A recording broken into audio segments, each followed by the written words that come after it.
Hello everyone, welcome back to my channel. My name is Rachel. I am a speech language pathologist turned homeschool mom to two boys, a pre-K and a first grader. In today's video, I'm going to be talking all about the things we got up to in the months of March and April. So let's get right into this video. So it has been a while since I did a monthly update. I forgot about March, so here we are going to be doing a March and April homeschool wrap-up. We are nearing the end of homeschool. We've finished a lot of curriculum that I'll be showing you here in a minute, but let's switch it around. Normally I start with math and language arts because that's typically what we start with in the mornings, but you know what? I want to switch it up. It's a fun Friday today, the day I'm filming, so I just want to switch it up like I normally do on Fun Fridays. Let's start with science and then we'll get into like Spanish, handwriting, social studies. So for science, we are currently using Wonders of the Earth and Sky by Blossom and Root. And we are doing the geology section of this curriculum and we are absolutely loving it. For the months of March and April, the wonders we've gotten up to are a lot. Let me tell you, we've like whipped through some of these, and on our Fun Fridays, it's basically a science day. It's been very fun. So we've done wonders number 6 through 13. So we've learned about volcanoes, crystals and minerals, igneous rock, metamorphic rock, weathering and erosion, sedimentary rock, the rock cycle, identifying rocks and minerals. We just finished today. So every single week we have been doing a bunch of read alouds with this curriculum, watching videos on these topics, doing hands-on science experiments. Like we've done the volcano eruption. We did a scavenger hunt bingo, like trying to find different rocks and identifying different rocks, like find a sedimentary rock, find an igneous rock, find a rock shaped like a triangle. Like just fun hands-on science experiments. And there was a weathering and erosion one where we like took dirt and we built it up in a container and then we punched a hole through a cup and we did the weathering and erosion process. Just really fun hands-on projects for the boys that go along with the read alouds and the videos that are part of this curriculum. Now one of the beautiful science books that goes with this is Super Earth. I mean, this book is just chef's kiss gorgeous. The pictures, like the boys are just I'm loving this book visually, and it's very good information for the boys to have, like so good. There are lots of other read aloud picture books that go along with this curriculum, but honestly, I just did a huge library return haul and had to return a lot of books because I had more books coming in because we are finishing up school here in the next month. So I just ordered every single book that I needed and it was a lot. It was a lot of books. So I had to return books to get books, you know what I mean? But one of the books that goes along with this curriculum that I still have from the library because we are still working through it is Rocks and Minerals. This book has been fantastic. It's a DK book. I happen to really like DK books. I have learned that they are just my jam. And again, a lot of good information going through what a rock is, what a mineral is, the rock cycle, and then different types of rock, sedimentary, metamorphic, igneous, and then gives specific examples of each of those rock types. So that was science. We have been learning a lot. Now let's get into Spanish. We have been using Beautiful Mundo, the workbooks. That's all I can handle right now. My little guy in preschool has worked through Letras y Animales, the ABC coloring book. So he knows all the names of these animals. And so does my first grader because his curriculum does kind of correlate with the animals. He is doing Letras y Sonidos, and we are just working our way through this, and we will probably finish this up during the summertime. Is this my favorite Spanish curriculum? No, it's not. It's not, because the decision fatigue is intense. Like you have to decide what you're going to teach, and it's not just open and go scripted. there's some decision behind it. And that, honestly, the decision fatigue is too much for me. So we will not be continuing Beautiful Mundo Level 2. I've decided that definitively. I still haven't decided what Spanish curriculum we are going to be switching to, but stay tuned for that in future videos. Now for handwriting for my pre-K-er, he is still working through Kickstart Kindergarten, making great progress on his penmanship skills. My little pre-K-er's improvement in his handwriting skills since we began this curriculum like over a year ago, there was the green one he started with. He's just making so much great progress, and his little letters are forming so nicely with the help of this curriculum. Now for my first grader, his handwriting, we have been using The Good and the Beautiful. I bought this.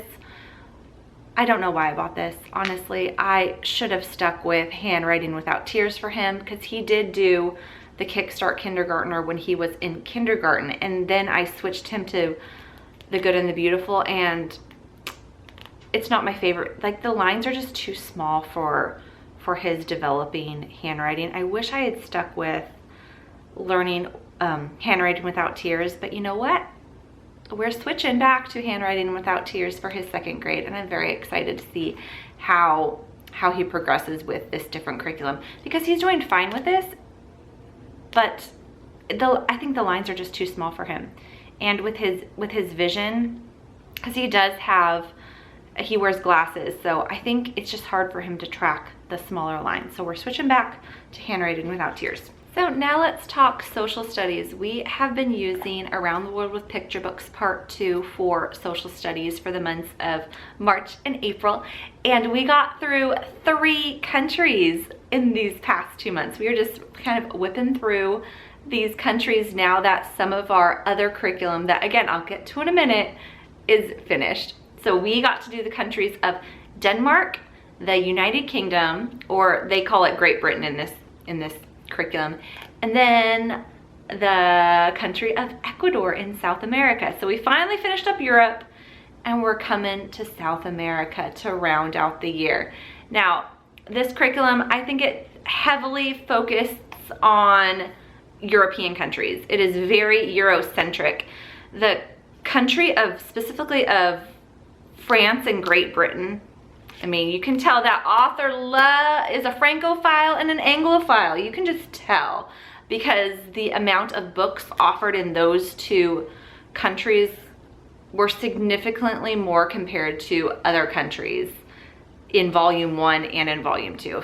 Now, the first country we learned about in March was Denmark, and this was a pretty quick unit.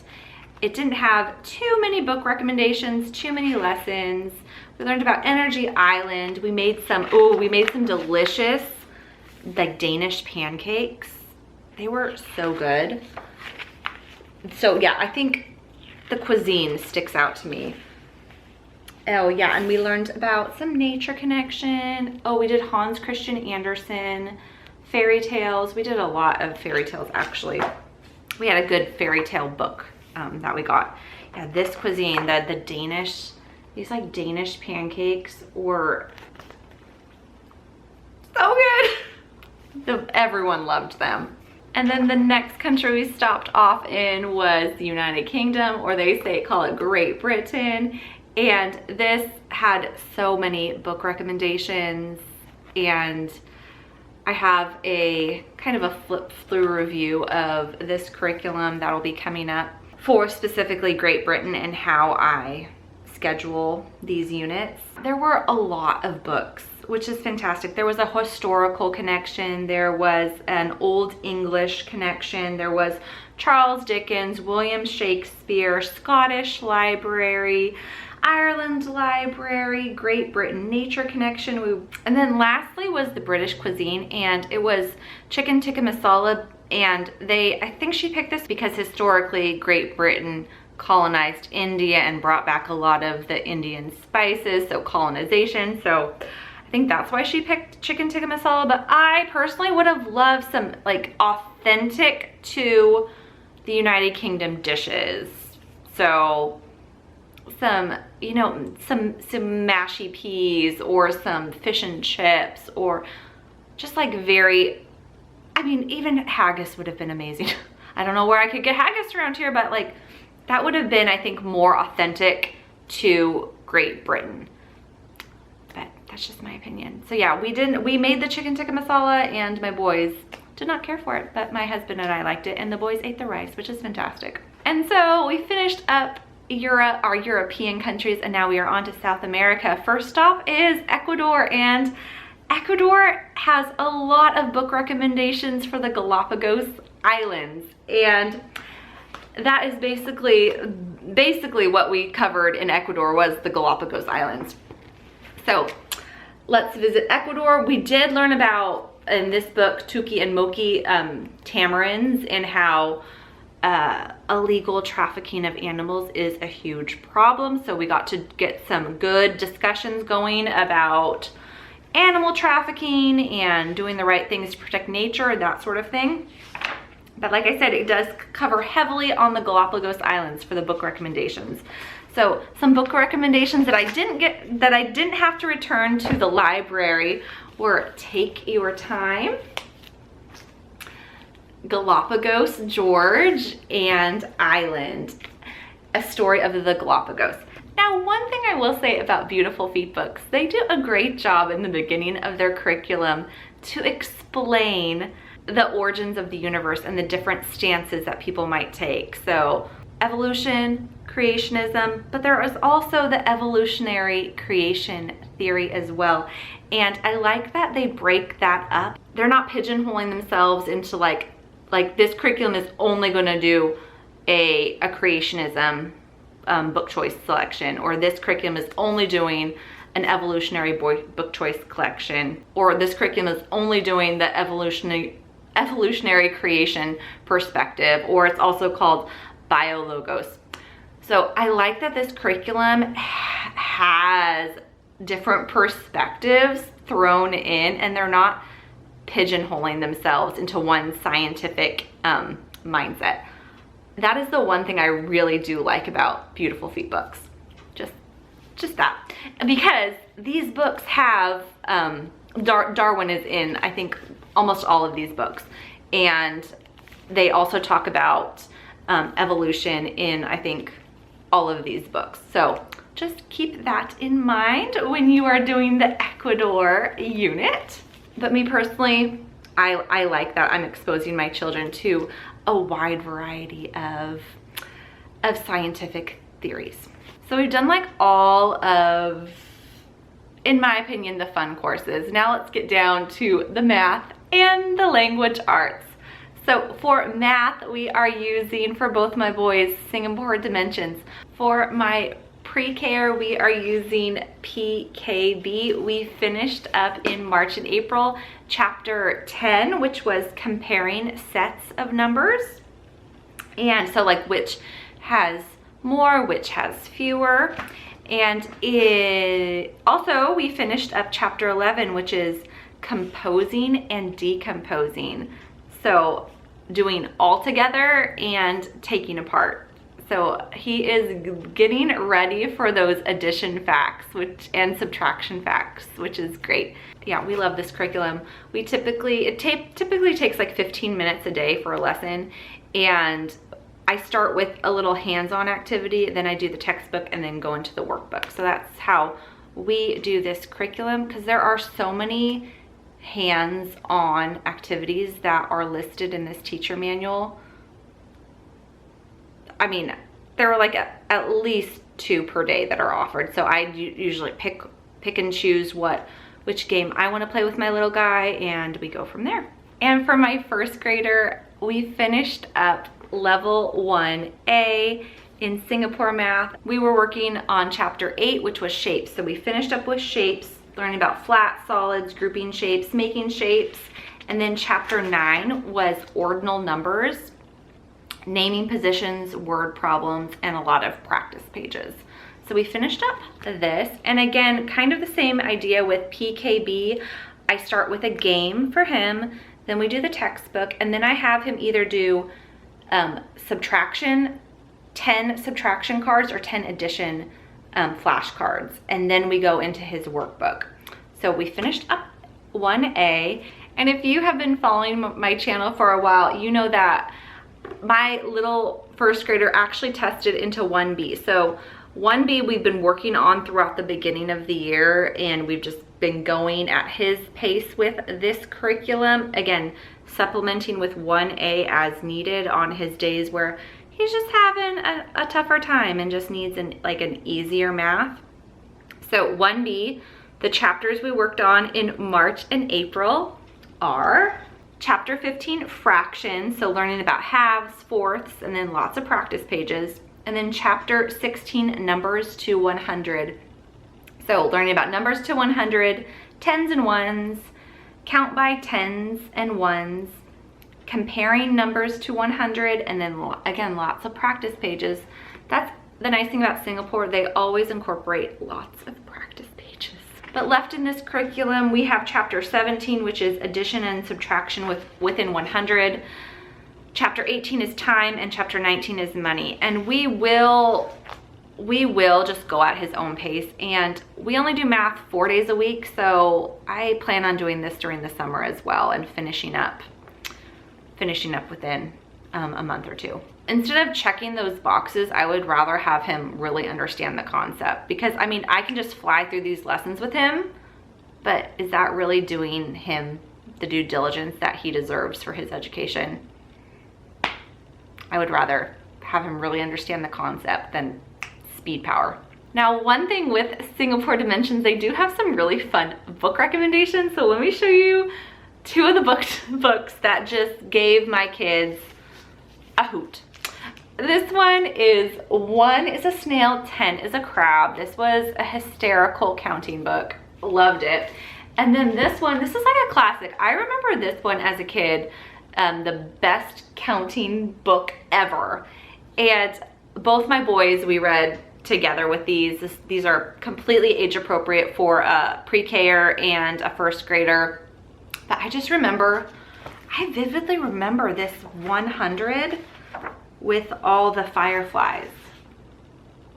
Like, does anyone else remember this? Because I vividly remember this book. And I think these pigs on the back I remember as well. Really fun book, really fun math books. Okay, and now with curriculum that we wrapped up. For my pre-K-er, we finished his Student A book for On the Farm from Gather Round. This is their letters and numbers, level 2. So we finished his Student Book A, and we are moving on to Student Book B. So in Student Book A, he did, I think, the letters N through T, and now he's going to be working on U through Z in this book. So we are just working our way through. Yeah, there's only 23 lessons, I think, in this book, and we will be finishing up within the month. And so I do think my pre-K-er is going to be ready for his language arts level K book that I have for him. I do really think he's ready to start level K from the Good and the Beautiful. So I'm really excited for that, to add him on as a kindergartner. I'm so excited because he's learned so much this year. And then the other curriculum that we are done with for my first grader is from the Good and the Beautiful. He finished his level 1 language arts and literature curriculum. He cruised through this. I mean, he did a lesson a day. Sometimes he would even want to do more from this curriculum. So there were 120 lessons. We finished it. Yeah, we finished it early this month in April. He worked so hard on this, and he learned so much, and his reading skills are coming along so well. Even though we don't have language arts curriculum, I still am having him do reading every day. So he now just gets to do quiet reading by himself while I'm teaching my pre-K-er his language arts skills. That's how we're kind of wrapping up the school year. Yeah, and his reading is just blossoming. It's really nice to see his love for reading emerge. Well, you guys, I think that is it for this March and April update. We had a very full months of March and April for learning. I feel like we did so much. We've completed so much. We're like wrapping up curriculum, and it's gonna be nice to have summer soon.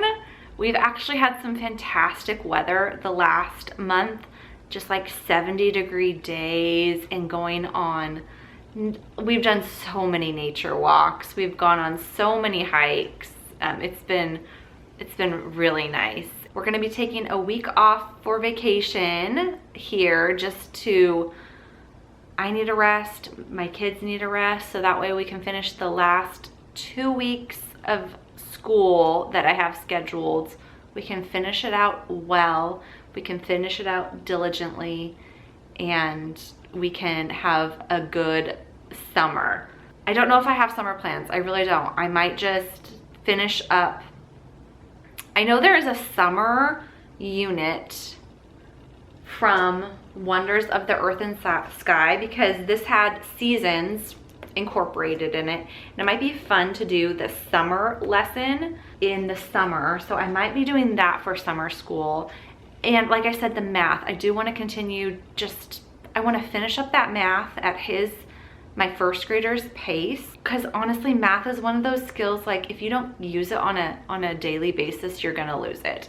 And I also want to finish up Spanish, because again, Spanish, if you don't use it, you're gonna lose it. So I need to continue on with Spanish, math, and I want to do that. The summer equinox lesson from the science curriculum from Blossom and Root, that'll be fun. But that's kind of like my summer plans. I don't know why I'm sharing them now, I just am. Sometimes I can get chatty when I am all alone in the house. It's nice to just chat without distractions. If you're a mom, you know what I'm talking about. Well guys, I think that is everything for this March and April homeschool wrap-up video. How did your guys' March and April's go? Are you nearing the end of your homeschool? Are you needing a break before the end of homeschool like we are? Let me know all about it in the comments, or just say hi. Just drop a hello emoji down in the comments. I would love to say hello back. Well, with that being said, I hope you are having a fantastic day wherever you are. Thanks for watching. Bye.